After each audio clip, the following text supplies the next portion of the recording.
Sampai guyonan, nggak tahu apa betul atau enggak, katanya kalau sholat atau doa itu penutup amin diganti dengan itu katanya kobul. Apa betul? Saya nggak tahu lah, walau alam bisawab. Buat saya sih jadi konyol ini. Konyol apa? Menggambarkan ya, kualitas berpikirnya itu kualitas yang masih sangat immature, kualitas orang yang emosionalnya masih amburadul gitu ya, belum matang, apalagi spiritualnya udah bobrok gitu ya. Karena gini, kalau memang kata-kata salah satu paslon nomor satu itu dia menyampaikan ke publik singkatan paslon mereka dua adalah amin. Kalau memang ini akan dianggap nggak benar, merusak agama gitu ya, KPU mesti bilang, jangan pakai nama amin, ganti ini, ganti itu, nggak boleh amin, ganti pakai nama kobul misalnya. Ini nggak.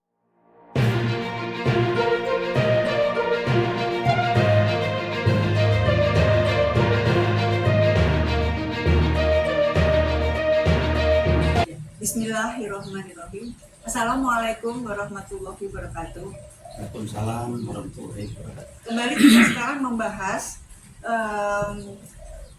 gejala yang ada di sosmed. Mungkin ada beberapa kita mengamati kayaknya belakangan ini ada yang demikian panik dengan kata-kata amin. Mungkin bisa jelaskan, Bang? Lucu bener, nggak pernah ada di benak saya. Jadi ramai sampai guyonan, nggak tahu apa betul atau enggak, katanya kalau sholat atau doa itu penutup amin diganti dengan itu katanya kobul. Apa betul? Saya nggak tahu lah, walau alam bisawab. Buat saya sih jadi konyol ini. Konyol apa? Menggambarkan ya, kualitas berpikirnya itu kualitas yang masih sangat immature, kualitas orang yang emosionalnya masih amburadul gitu ya, belum matang, apalagi spiritualnya udah bobrok gitu ya. Karena gini, kalau memang kata-kata salah satu paslon nomor satu itu dia menyampaikan ke publik singkatan paslon mereka dua adalah amin. Kalau memang ini akan dianggap nggak benar, merusak agama gitu ya, KPU mesti bilang, jangan pakai nama amin, ganti ini, ganti itu, nggak boleh amin, ganti pakai nama kobul misalnya. Ini nggak dilarang, nggak ada ini, karena memang nggak bisa dilarang singkatan amin. Kenapa nggak bisa? Kalau pakai nama amin nggak boleh. Nama-nama orang yang pakai amin, termasuk Pak Amin Rais, nggak boleh, mesti diganti itu. Paling enggak, sampai dengan Pilpres selesai, Pak Amin Rais nggak boleh pakai nama Amin Rais. Paling tidak boleh dibaca aminnya, tapi boleh Pak Rais. Wah, barang maaf Pak Amin Rais, ini guyonan aja. Saya punya teman lagi kuliah dulu, udah meninggal, namanya Amin Nullah. Nggak boleh pakai Amin Nullah, Amin Nullah kalau begitu. Panggil Nullah. Masih banyak teman saya Amin lagi. Ada teman saya Amin Derajat, halo Pak Amin Derajat. Anda nggak boleh Amin Derajat, panggil Pak Derajat yang lain. Apa sampai begitu? Ya, itu ini Kan konyol jadinya. ya. Sampai guyonan katanya kalau sholat aja atau doa itu diganti kan kobul. Jadi kemudian paslon nomor satu. Jadi kalau sholat itu waktu at-tahiyatnya nggak boleh satu jarinya. Ini sakit yang ngomong, saya pikir sakit. Ya udah segala cara. Sebetulnya itu yang pertama mungkin ya panik juga, dan segala cara dilakukan untuk bisa menjelekkan atau menekan atau mungkin maksudnya mau membuat pihak tertentu itu kurang tepat, atau membuat pihak tertentu itu tidak bijaksana deh. Tapi juga pihak KPU juga tidak melarang. Jadi gimana dong? Ini kan gampang. Dengan mereka bereaksi seperti ini adalah mereka tidak ingin nama amin itu menjadi dalam tanda petik lebih populer. Untuk itu solusinya ya solusi kampungan, maaf dipakai guyonan, solusi orang yang immature mentalnya itu dengan justru orang tidak boleh kata amin termasuk dalam ibadah agama Islam. Ini kan dosa, nanti agama lain pun nggak boleh tuh di gereja baca bilang amin, nggak boleh. Kobul gitu kan. Ini orang sakit jiwa ini, benar. Tolong dicek. Saya sih bilang ada kelainan mental nih nggak beres.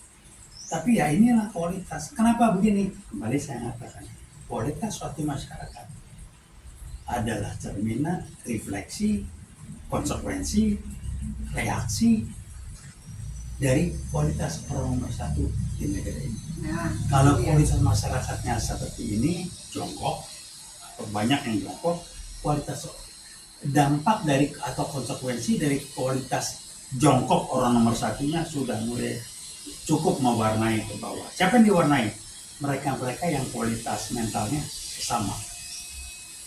Karena kalau orang ngomong, wah susah gabung, nanti saya kebawa jelek. Orang yang terbawa lingkungan yang jelek, itu adalah orang yang belum punya prinsip hidup yang jelas. Kalau bahasa bukunya, SQ-nya jongkok. Kalau orang sudah punya prinsip yang benar, dia tidak akan pernah terbawa lingkungan. Itu aja ukurnya gampang. Jangan nyalain lingkungan. Kalau lingkungan disalahin, lalu yang lingkungan tidak pernah membentuk, kita yang membentuk lingkungan. Jangan dibalik. Iya. Ini kan nyalain lingkungan. Kalau yang bahlul lingkungan yang salahin. Bahlul ya, bukan bahlil. Demikianlah ya Bang ya. Jadi situasi terkini yang serba serba gambaran orang yang tadi tuh ya tidak mature, mudah panik, mudah terpengaruh oleh hal-hal yang sebetulnya terang saja, yang sebetulnya selama ini juga tidak masalah. Iya, gitu kok ya. dipermasalahkan? Nah itu ya, yang tidak masalah menjadi masalah, sementara ada masalah lain loh Bang yang harus diselesaikan. Masalah negaranya sangat banyak yang harus diselesaikan. Iya, jadi contoh ya, IKN tiba-tiba bikin IKN reaktif, mana Bappenasnya? Ada rencana waktu dari 2014 jadi presiden sudah disampaikan memindahkan. Ini ibu kota kayak mengirim mobil lah. Itulah kualitas orang yang lain diem bengong, pelangap-pelongo tuh nular. Siapa yang ketularan? Orang yang kualitas mentalnya sama. Nah ini yang kasus yang tadi kan soal kasus Amin apa itu. Ini salah satu menteri yang masih ngomong yang saya menduga keras. Kalau dia tidak bereaksi, tidak ngomong seperti apa yang seharusnya dia sampaikan, perilaku dia tidak seperti itu, maka kasus korupsi dia saat yang lalu itu akan dibongkar. Ketua parpol yang kelakuannya aneh, yang ngomongnya nggak jelas, yang sekarang masih menjabat, saya nggak sebut namanya, udah pasti ada kasus. Ada yang kasus minyak goreng apa, ada yang kasus hutan apa, ini nggak dibuka aja. Itu kan gayanya Pak Jokowi gitu, mensandera. Lu nggak nurut, gua buka. Lu ini kan, kenapa? Karena Pak Ahok pernah cerita ke saya dulu ketika kita sempat dekat. Pak, ini strateginya Pak Ahok. Halo Pak Ahok, saya nggak berani di apa-apa. Ini nggak Pak Ahok ya, kita mau di ruang dekan Fakultas Kedokteran di Salemba waktu saya tanya, Pak Ahok berani sih keluar dari Golkar waktu itu, pada Anda wakil bendara. Gampang Pak, saya pegang rahasianya, kalau di atas saya buka rahasianya. Nah ini serahnya ini dipakai, lu nggak nurut, lu buka rahasia lu, disandera. Jadi siapa yang nggak nurut? Tersandera. Nah karena itu iya, supaya kita itu tetap bisa menjaga, bisa tetap bertindak sesuai supaya kita tidak tersandera, maka kita selalu jaga etika, jaga prinsip veritas, probitas, justisia. Jadi dari 3 parpol yang paling nggak gini lah, dari parpol pendukung rejim, cuman 1 ketua parpolnya tidak ikut jadi pejabat, dia nggak bisa diproses, Nasdem. Yang dikerjain siapa? Menterinya. Dia bilang silakan, dia dibongkar sama menterinya. Begitu kasus Kemenkominfo dibongkar, karena banyak yang terlibat. Tapi ketumnya Pak Surya Paloh tidak apa dia nggak ikut. ketum yang lain, Demokrat, PKS, dan satu lagi apa ya? Ya dua itu ya, Demokrat dan PKS. Karena nggak terlibat, dia berseberangan, aman tuh nggak bisa dia apa-apain. Jadi gampang kok sekarang. Nah dia lagi mabok sama Nasdem. Karena Nasdem gue bantu sampai akhir masa jabat. Saya pesannya begitu tuh.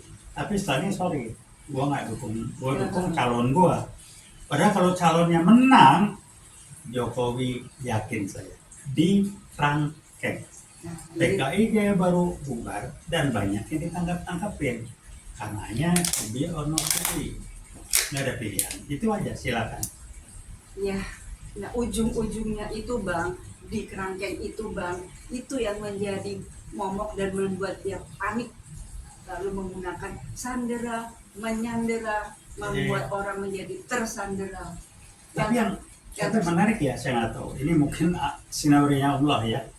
Udah dia begitu, bikin blunder menurut saya yang sangat stupid, bodoh. Nepotismenya dibangun. Gibran yang nggak jelas pelongo jadi wali kota di Solo dengan cara yang udah lah ya, orang nggak reaksi, dia bisa bilang Masya Allah diem.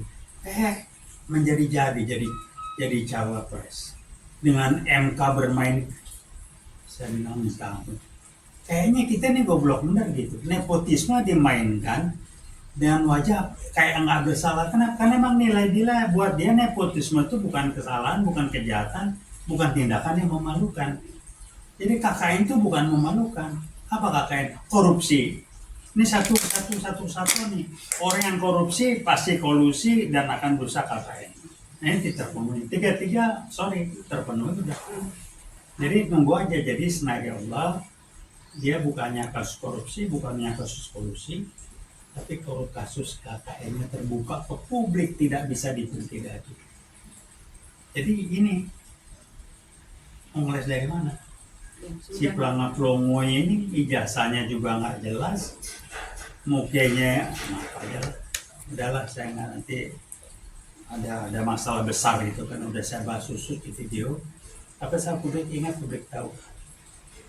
Saya bilang bangsa ini kok dikasih yang lucu-lucu sama yang Maha Kuasa ini, pembelajaran yang luar biasa. Biar bangsa ini belajar dan jadi kapok. Kalau nggak kapok-kapok bangsa ini. Begonya terus-terusan. Halo DPR, halo MPR. Mestinya Anda membuarkan diri lah ya. Tapi yang sangat jenaka, masih semangat orang. Wah, ikut pencalonan DPR. Lu lihat yang sekarang aja nggak benar, lu nyalonin diri lagi. Lu nggak malu apa? Sama tuh orang kualitasnya.